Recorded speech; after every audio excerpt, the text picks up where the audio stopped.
mélodie vient tout en chantant, un refrain simple mais puissant. Les mots vont venir, viendront souvent.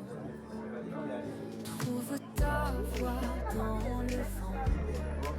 Les mots brûlent les émotions, pourtant un message clair, un sentiment. Les gens chanteront à tout instant. La passion dans l'âme, le rythme dans les veines. Tes rêves te mènent vers des scènes lointaines. Répétons ensemble jusqu'à ce que ça te prenne. La musique s'écrit dans la peine et la joie pleine.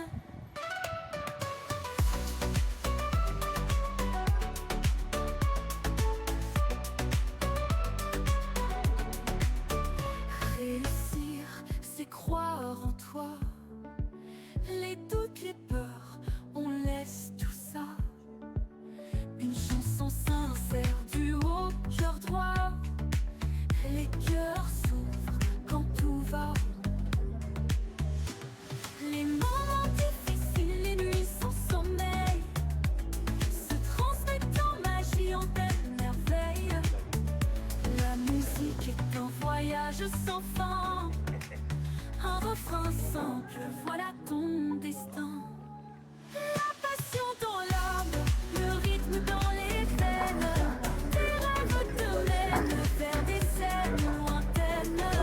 Répétons ensemble jusqu'à ce que ça te prenne.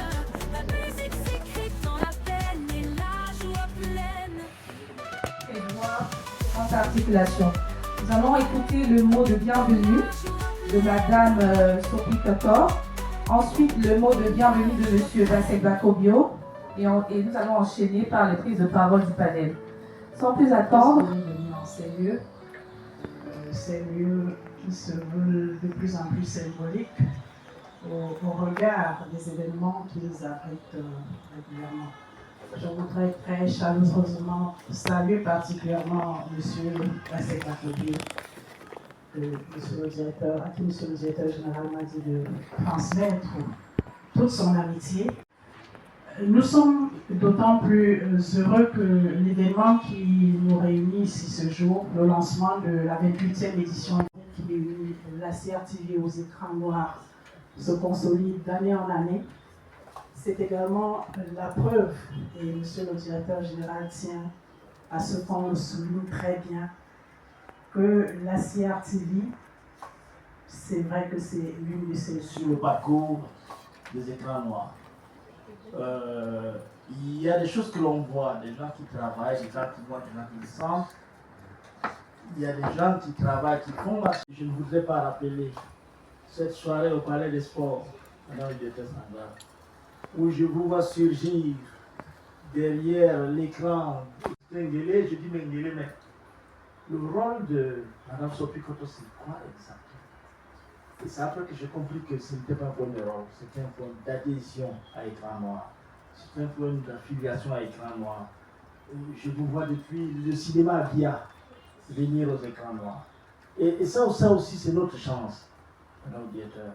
Je vous dirai, Monsieur le directeur général. 26 octobre, avec des cérémonies officielles au Palais des Congrès les samedis 19 et 26, retransmission en direct sur la CRTV.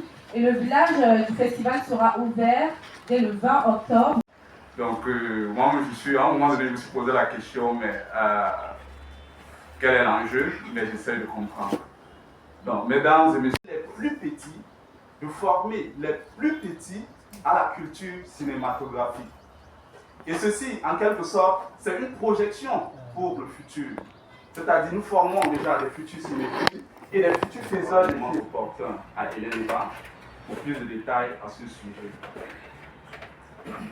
Parmi nos activités également, nous avons le marché du film, qui est un espace d'échange vital pour les professionnels. Normalement, n'aura que des longs métrages, toutes les catégories confondues. La salle Citabella qui sera occupée, dans laquelle on va diffuser les documentaires courts métrages. Et dans la salle des convivialités, les des fictions, courts-métrages, toutes catégories. De préséance du monde observé. C'est un honneur de présenter ici le colloque international des écrans noirs pour cette 28e édition de l'année 2024, intitulée suivant l'intitulé général du festival, les créativités artistiques et cinématographiques. Lorsqu'on se souvient ou lorsqu'on réalise qu'on est aujourd'hui à l'une des périodes les plus importantes d'une certaine tendance qui s'était manifestée déjà depuis un certain nombre de tournants théoriques dans les humanités, les sciences sociales et la technologie, à savoir 10 ans, c'est quand même tout un parcours.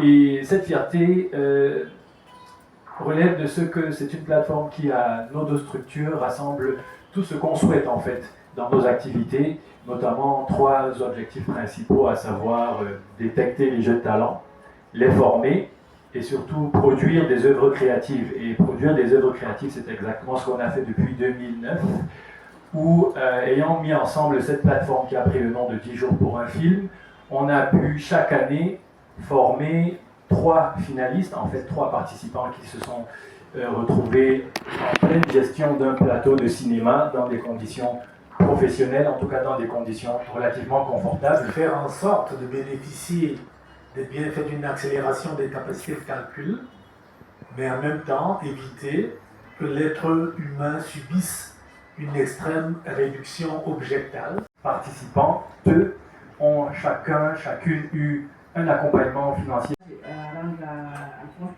on a évoqué de ces films qu'on va diffuser. Moi, je voudrais savoir, est-ce qu'on peut déjà avoir les noms de ces quelques films qui seront diffusés? Et à côté de ça, ils ont accepté et ils ont proposé qu'on fasse une journée du cinéaste africain.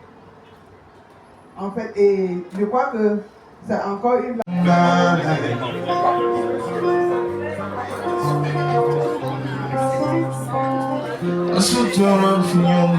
I